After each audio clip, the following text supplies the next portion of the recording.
Hello everyone, in this video I will be explaining you about some of the swing trading strategies that I have been following. So let us get started.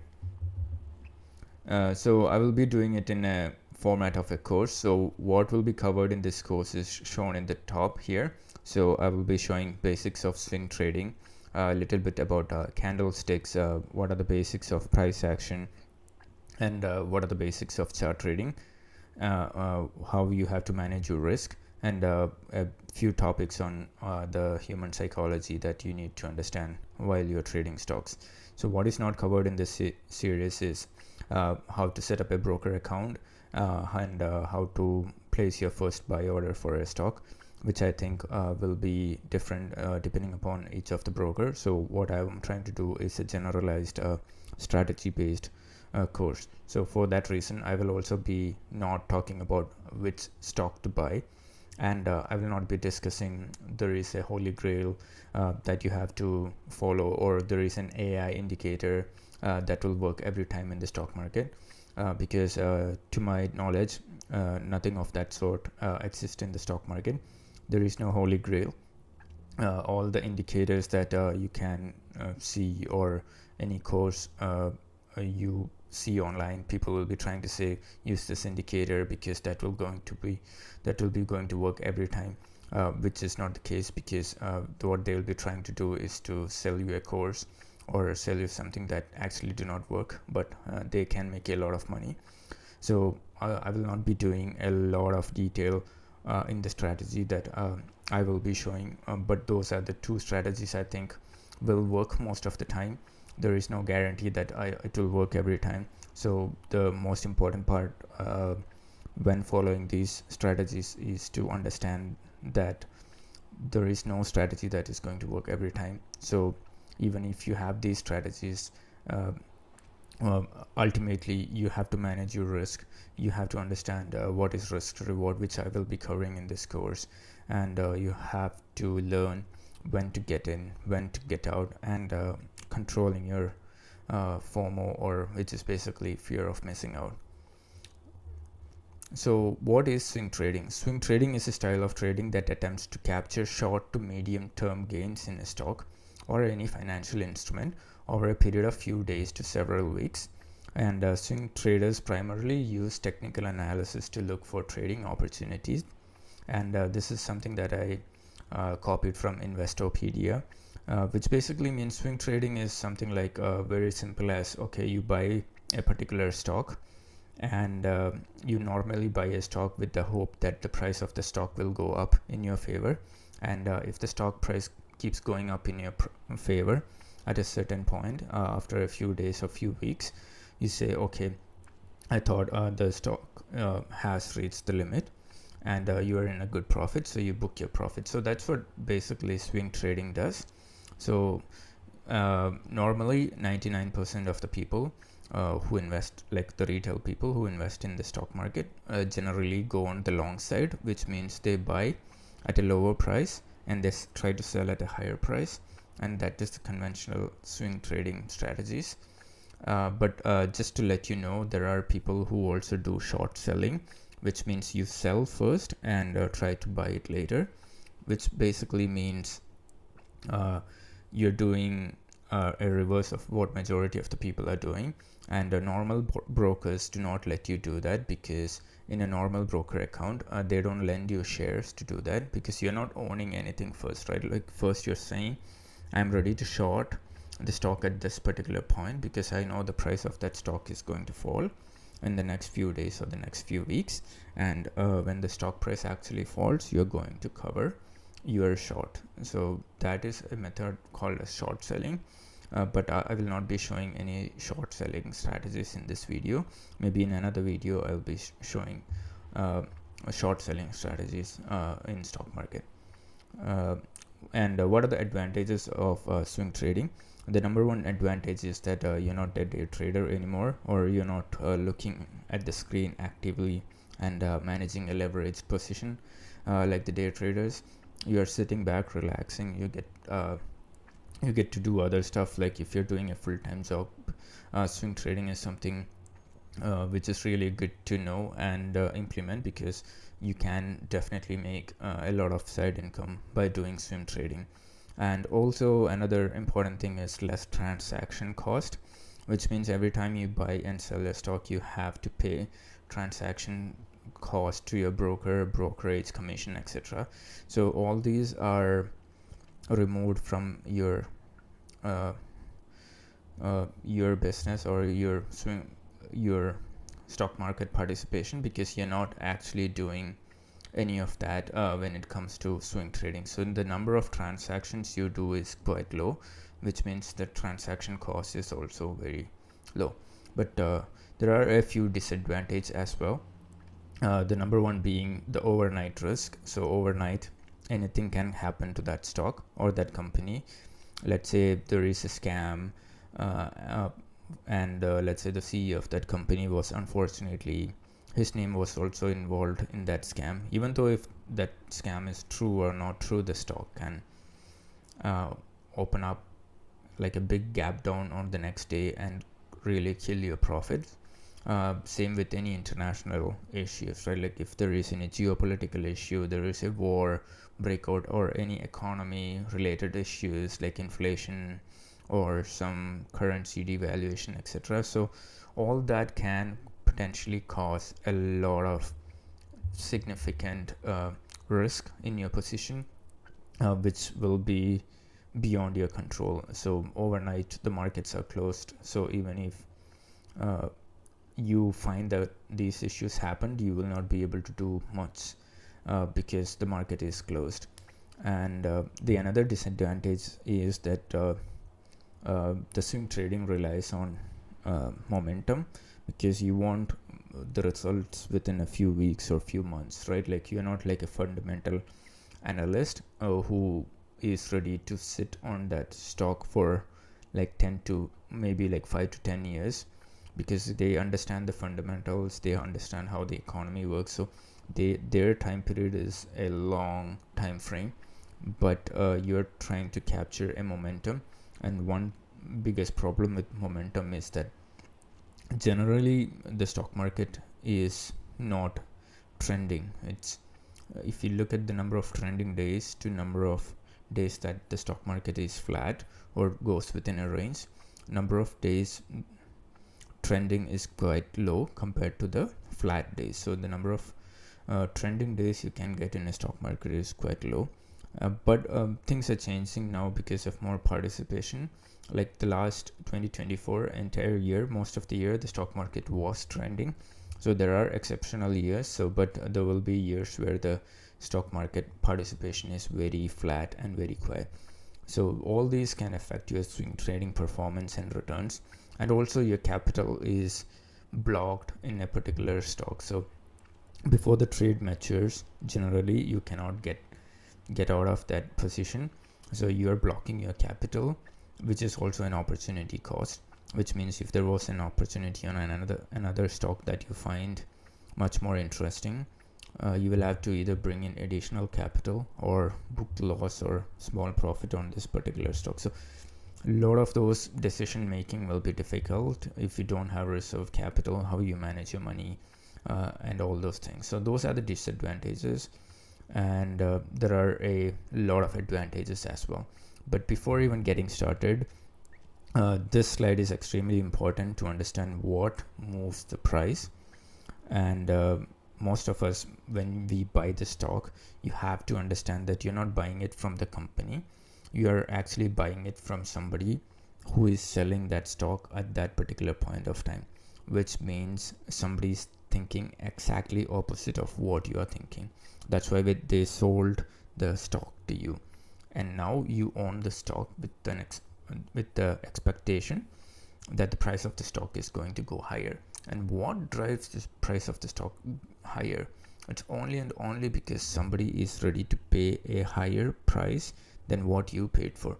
So basically that means there is a demand, more and more demand. And why there is more and more demand? It's because people who are investing and who are ready to pay a higher price than what you paid for is expecting, naturally like you, that the price is again going to go higher, right? So people You have to understand this point very carefully, that whenever there is a demand, whenever somebody is buying, everyone wants more returns. Nobody wants to do the opposite. So there is more demand only because they are expecting the stock price to go higher. So this point is very important when you actually make profits, because if the stock is moving up in your favor, many people will be tempted to book profits. But one thing you have to understand is that the price moving higher and higher mainly is an indication that you are right. There is still more demand, and the trader sentiment, all these factors, right, like supply, demand, company health, economic reports, trader sentiment, all that is still in motion, and that drives the price of the company. So another point you have to see here is that, I'll start using my pen. Short-term price movements are created by long unwinding, short covering. So long basically means you're bullish on the stock. So basically you buy the stock at this, let's say this is 100. I'll try to do it again. Let's say you buy the stock price at 100 and you want to sell it at 120. So that is what is a long position. So you're buying first and selling. So you're buying and selling. That's a long position. So more and more people trying to buy the stock at higher and higher prices drive the stock price. Like it's a demand, right? Like there is more and more demand. So that is basically long creates the price to go higher and higher. Long unwinding is, let's say the stock goes to 120, then goes to 125, 130, right? Like 140. Then if there is no more bias or no more buying pressure, it creates something called as long unwinding, because nobody wants to buy it at this price, right? Like they will be like, oh, we will wait here, when the price comes down we will buy it again, right? Like because they believe the company will go higher. So there will be a little bit of long unwinding.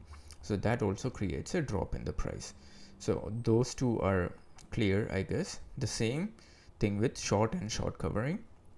So let's say instead of buying at 100, you're selling at 100, and let's say the stock price drops to 90. That is basically creating a short position. Like I explained earlier, you are trying to sell with the expectation that the stock price is going to go lower and lower, and in 90 you're ready to buy. Let's say 80, then it fell down to 70. Let's say you never bought, so you're just enjoying your profits because you're shorting the stock, and it comes down to 50, and now you're like, okay, it doesn't make sense to hold any longer because I am enjoying like 50% profit. So let's say you start to cover your shorts, you start to buy here and buy here, and let's say the stock price starts to reverse and you start to see lower and lower profits. So before you were seeing 50, now you're only seeing 30 because the stock price is at 70. So you also buy again, you complete buying your stock, right? So this is basically short covering. That means people are not ready to short at that particular point because they don't find a reason for the stock to go any further down below. So those are the four factors that actually determine the price movements in a technical standpoint, right? In a fundamental standpoint, there can be like economic reports or some trader sentiments or company health. Trader sentiment is not really a fundamental issue, but economic reports or company health. Let's say the company announced that they got a new contract, also next year their revenue is going to be 3 times, and they're expecting more profits, or the earnings per share is going to go higher. So these can happen anytime during the business, right? So all these factors can actually drive the price higher. So the price is actually driven by the fundamentals, but you can see that in the price as well. So this is a price movement chart in TradingView. TradingView is actually a website that is free of cost. Anyone can start an account in TradingView, and what you can see here is the price of BlackBerry Limited. You can see here the current price of BlackBerry, which is around $3.94, which basically means that it was a great company in the past. So right, like you can see the time scale here, which is basically the time, and over here you can see the price, which is in US dollars. So which is basically all what TradingView charts are doing. is to try and show you how the price moves or the price behaves in the time period, right? Like, so that's why I wanted to emphasize in this chart right after I talked about what moves the price, and I picked the example of BlackBerry, because BlackBerry, like we all know, in the past it was a great company, and it was building like really good quality cell phones, and that's why the stock price started going really high.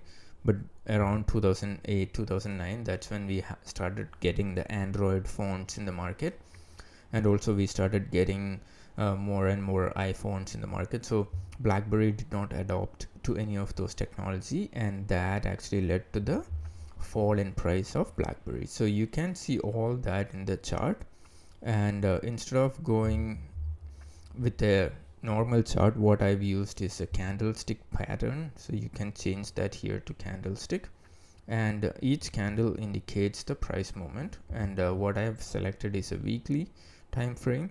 So every candle indicates how much the price is moving every week within this stock, and which is plotted over a long period of time. So that's all what you need to essentially understand when it comes to understanding the chart. So you can see that all these, even though you're a fundamental guy, what I'm trying to say in this slide is that let's say you believe the BlackBerry is a great company in 2006, and you invested and you saw great returns, but you were not ready to book the profits because you think that the fundamentals are great. Then the business actually made some decisions that were not fundamentally strong, right? So the fundamentals also change in the long period of time. So that's why the stock came down to the 2005 level. So that means you've invested and stayed invested for a long period of time, for like 20 years, you're not seeing any returns, right? Like, you're basically losing money. You did not make any returns. So the fundamentals of a company can also change. But what's important is that if you're a swing trader, you might have had the opportunity to capture this bull run, and you also might have had the opportunity to capture the bear run. So there are more opportunities if you are a swing trader. Okay, so understanding candlesticks is very important. Some of you might be already knowing, but you can see here that there are green bars and red bars, which is the default color in the trading view. Green bars indicate a bullish sign, which means the price is going higher, and the red is negative, right? Like, which is bearish, which is a bearish sign. So any candle, like I mentioned, it is a weekly candle. So every week the price is opening, let's say at 100, and let's say the price after opening at 100, because of the supply and demand, whatever, the price dropped to 90, and the price actually went up to, let's say, up to here, which is 130, and the close price is 120. So that is why it resulted in a green candle. So the closing price is above the opening price. That is why you can see a green candle, which is basically a bullish candle. So what you're trying to capture is a momentum, like I mentioned earlier. So whenever you are trying to capture a momentum, you have to try and see bullish candles for bullish momentum. And there is a candle in the middle, which is here, which is called a doji candle, wherein which the price did not move much. Opening price within that week and the close price within that week is very tight, which means the people are not moving the stock much. There is no much trend or momentum in that stock.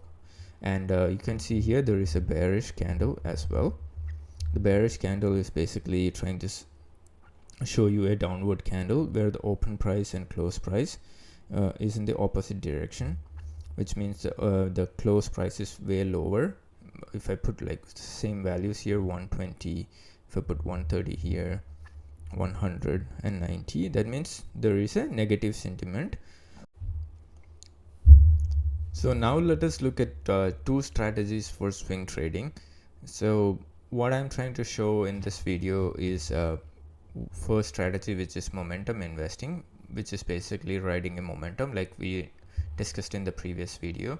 like you have to ride a momentum for swing trading. Basically, you understand a bullish momentum and you drive that momentum. So what I will be showing is how to use candlesticks to understand these bullish momentum and how to manage your price and how to manage your money to ride this momentum. And the second strategy I will be showing is mean reversion strategy, which is basically short covering, which is using Bollinger Band mean reversion, which means that after going short, like let's say the stock price starts to come down, and ultimately there will be a point that the stock price, people who shorted are sitting with a lot of profit, and they will be covering their shorts because they know the company is good in the fundamental level, or they understand the fundamentals of the company is changing. Whatever negative news that the company had, now they are restructuring, and now they are trying to find a solution for that problem. So for all that reason, you can see that the stock price actually starts to go higher, and you are trying to capture that using Bollinger Band. Bollinger Band basically tries to show the price movement or the range of the price movement, so that whenever the price has gone out of that range, mean reversion basically is trying to show that the price is trying to go back to the mean. So I will show that more in the next slide. But another thing you have to understand that the speculation drives the price in the short term, and if everyone knows the opportunity is gone, I will try to explain that a little bit more. What I'm trying to say here is that if there is an opportunity that everyone knows, that means there is already a confirmation in the previous weeks, right? Like, so let's say the price of the stock is already gone up. That means everyone knows that the stock price has gone up, right? So you entering now because thinking that the price will go again higher, it might not work, because the stock market act really fast. So whenever there is a change in fundamental, the price of the stock will go immediately, like instantly, within a second. So you will not be able to even react to that, so it will happen really fast. So that's something you need to understand, that you cannot wait for 1 or 2 weeks before you get into an opportunity, because by that time the opportunity will be already gone. People will be already trying to book the profit, so you are already late. So the smart people who entered at the right time when it goes higher, and now you are trying to enter, they will be booking their profit. And that's why many times you wait for confirmation, you enter, and you see that the stock goes against your favor. And risk reward and money management calculation is also important when it comes to investing in the stock market. So this is an example of momentum investing that I want to show here. So this is a monthly candle. You can see I've used the M in the time frame. So every bar indicates a monthly time frame, and what I want you to focus is on the green candles, because you basically want to ride a momentum, right? So if there is a downward momentum here followed by a upward momentum, right? So these are the momentum that you need to capture. And to capture this momentum, what strategy I use is normally try to find candle that is closed near to the high of that month. So instead of going red, I will explain it with the green bar. And you can see here that, let's say this particular green bar, you can see that the price continuously moved higher in that particular month, right? So the entire month, wherever the price opened, let's say the price opened at 100, there were people who are ready to buy the stock even at the high point of that particular month. So that is a good indication to say that there is going to be a momentum, right? Here so there are various examples. You can see, like this particular candle, there is a lot of momentum with a very less wick. So that is something you have to see here in the current month. I'm recording close to the end of 2025, like close to December 31st. You can see that there is no momentum because there is a huge wick on the upside, right? Like the price did not close on the highest end. Had the price closed near to the highest end, close to the end of the month. So basically what I usually do is towards the end of the month, I try to see if the stock is closing towards the high of that particular month. And in the next month, this is very important. In the next month, if the stock is actually crossing that high, let's say the 200 was the high, and the next month the price actually goes above 201, that is when I buy the stock. That is when I buy, because now I know that the momentum is going to continue, right?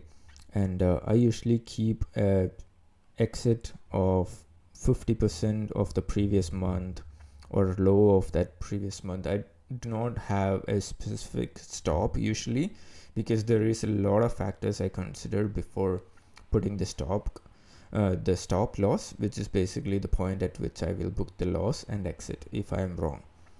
Because usually what happens is that if the economic conditions are look good and there is not much negative news around that stock, this momentum will continue, and that is what I try to capture every time. So whenever the momentum is in my favor, I try to ride that momentum as long as there is something that is breaking down the momentum. Usually in a bull market, you can see that people are ready to pay whatever price the stock is, because they are expecting the price is going higher, right? Like they are like, even if it's 200, they're okay to buy. Even if it's 300, they're okay to buy. Even if it's at 400, they're okay to buy. Why people are okay to buy?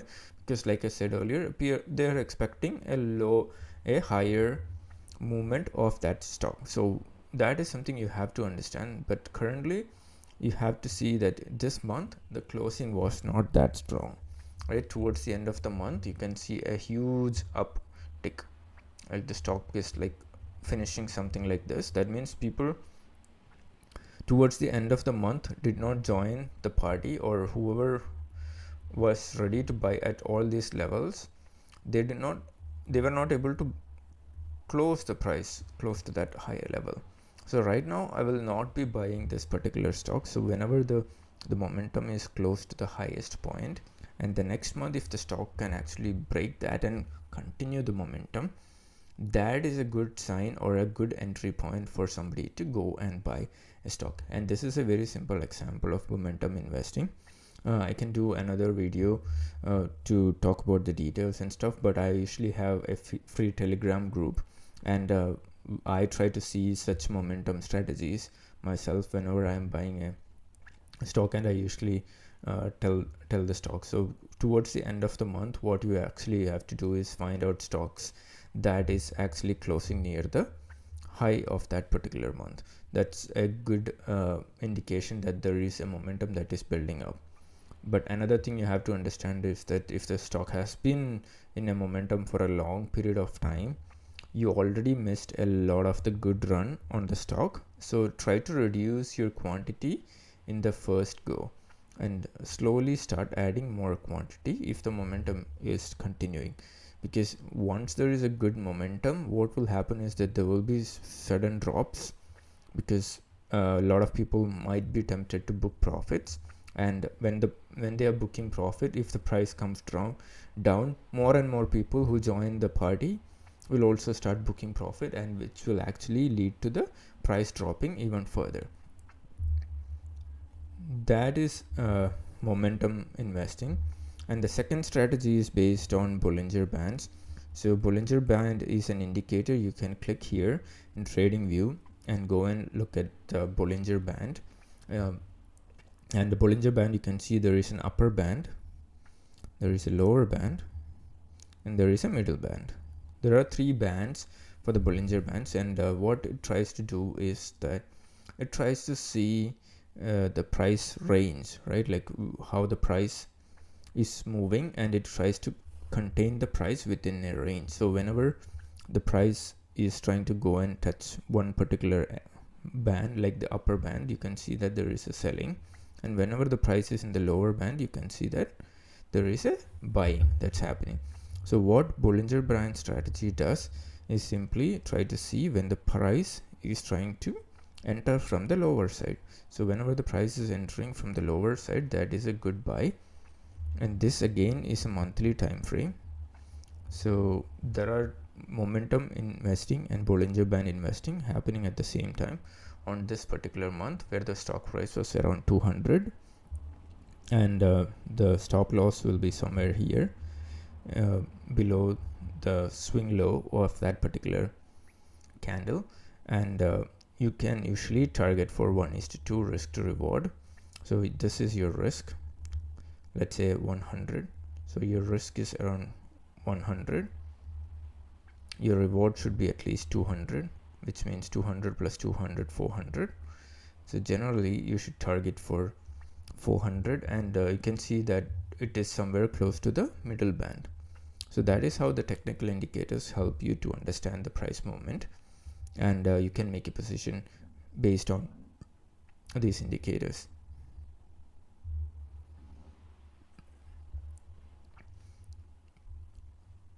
And this is even more important compared to the other topics, that what it means to think in terms of probability. Probability means an extent to which a likely event can occur, which basically means, let's say you flip a coin, there is a likely chance that it can end up in heads or tails.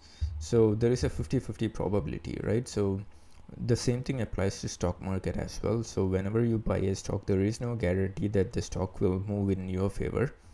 Most of the time the stock will move against your favor, because the stock market do not know that you have entered into a position. It is only driven by the supply and demand. Like I said, if there are more people ready to purchase at a higher price, you are right, and when you're right, hold on to your position, and when you're wrong, try to cut your losses at a particular point. So even before you buy a stock, you have to understand that you have to cut your losses, otherwise you will be at a deep trouble every time, because you will be ending up hoping that someday the stock will come up and I will exit. But that is not a good strategy, because what happens is that many times the stock can keep going lower and lower, and you can blow your account very fast, and that will not be a good strategy, because what you're dealing with is randomness. The stock market is random. If you're wrong, get out, try to get in again, and if you're right, hold on to that position as long as you can. But initially it will be very difficult. That is why you have to start with something very simple, that is called as risk to reward, that I'm showing in this particular slide. Basically, let's say that probability game that we played earlier, let's say there are 10 instances of coins, right? Like, so you see you're flipping the coin 10 times, 1 2 3 4 5 6 7 8 9. We'll put the 10th one here. So in the 10 instances, let's say if it is a head, you are winning, right? If the head happens, you won, so you get a victory here. Second time you get a victory here, but after that it's followed by a series of tails, so you're losing, right? Like, you're all losing all these events. So that's something you have to understand a little bit on the probability and managing your risk to reward at the same time. Let's say again it's tails, you lost, again it's tail, you lost, but on the last instance, let's say it became head, so you won. So you only won 3 times out of 10, which means your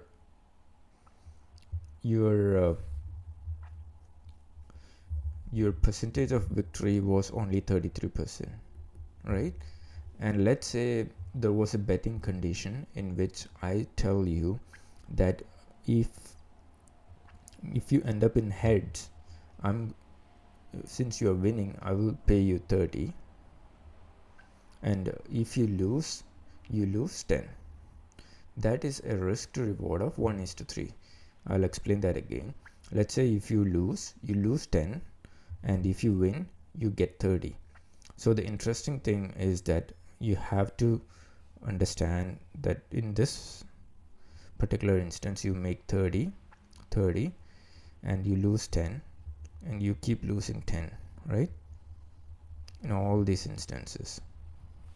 In the last instances, you make another 30. So you made 30 plus 30 plus 30, 90. But you lost how much? 1, 2, 3, 4, 5, 6, 7. You lost 70. but still net to net you come out with the 20 profit with you, because the risk to reward was 1:3. Did you understand? So you were ready to lose 10, but you made 30.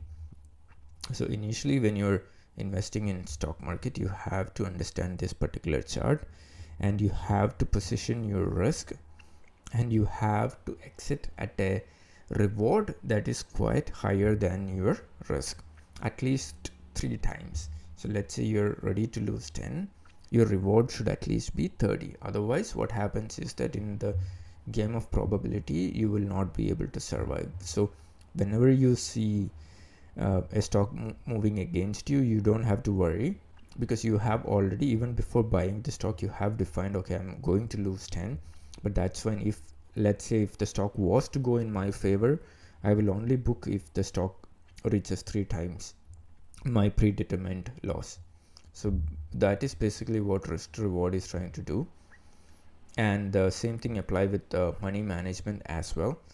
And never expose more than what you can lose. Like I said, the stock can go anywhere, and it will be crazy if you don't follow this. You can borrow money and invest in stock market, but that will be insanely difficult, because the stock can go against you, and it can literally affect your psychology and decision making.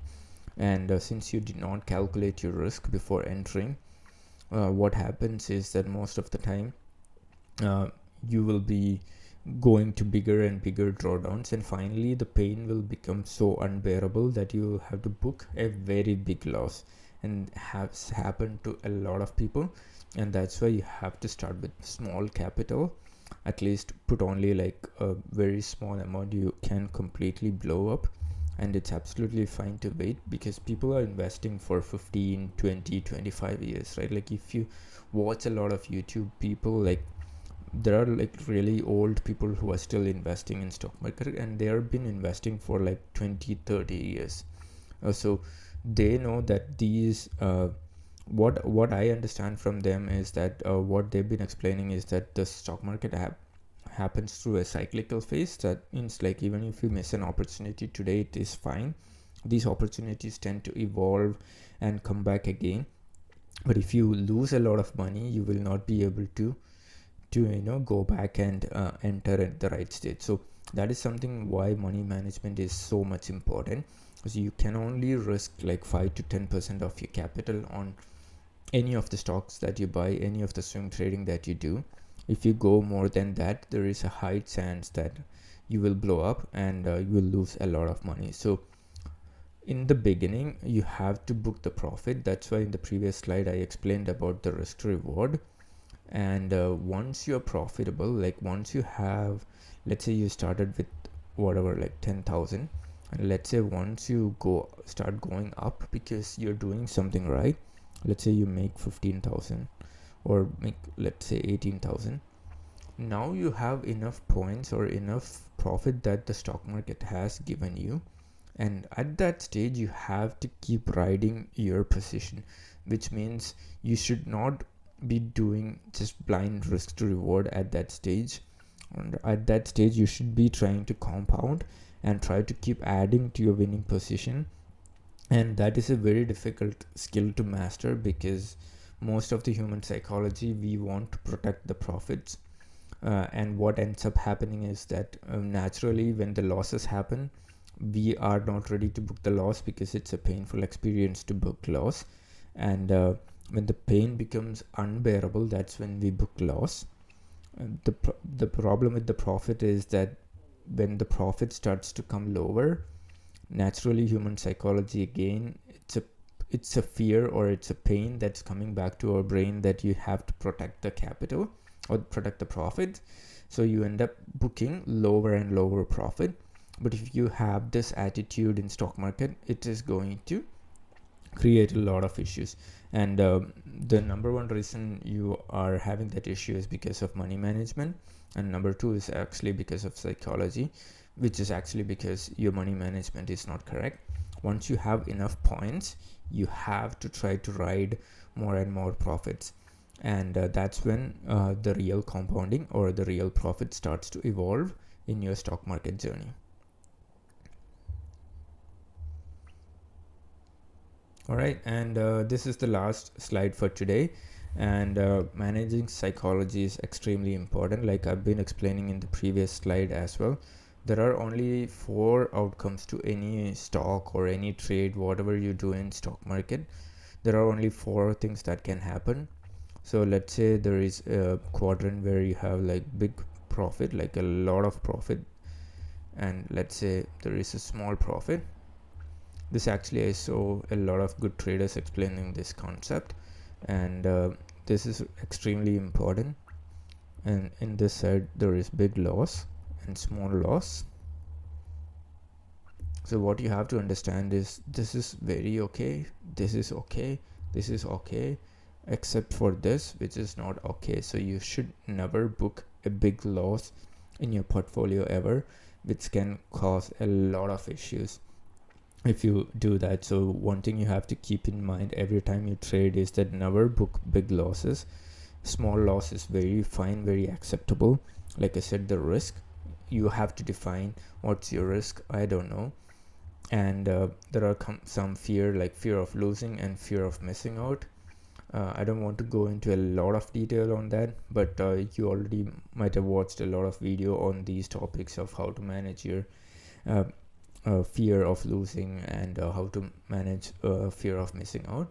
But one thing I do for fear of missing out is that to try to tell myself that these opportunities will come back again, so don't worry. And if I'm still not able to control my fear of missing out, because being a human being, everyone has fear of missing out, it's quite normal. What I do is to buy a very small quantity, like very small. Even when I book profit nowadays, I put like a very small quantity and let it run like 5 to 10%, so that I'm not getting that emotion of like, okay, even if the stock moves up without me, I'm not missing out anything because I'm still invested. And that is a very small portion of my profit. So it's basically like a small free stock that I own, and whenever that stock goes up, I can be happy that I did not miss out on anything. So that's a psychological hack that I try to do. Another common problem is fear of losing. That is something, when I explain in the probability, you have to understand that you have to book a certain number of losses, because you cannot hope that the price will come back to the mean or come back to a lower range, or where you can escape, because that attitude will kill you. Because 1 or 2 instances where that did not happen will be actually a big problem for you and can affect your psychology a lot. And all these are the major things that I wanted to explain in this course. There will be more videos coming out where I will be explaining all these topics more, and I will be explaining a little bit on the current market situations as well. So thank you all for watching.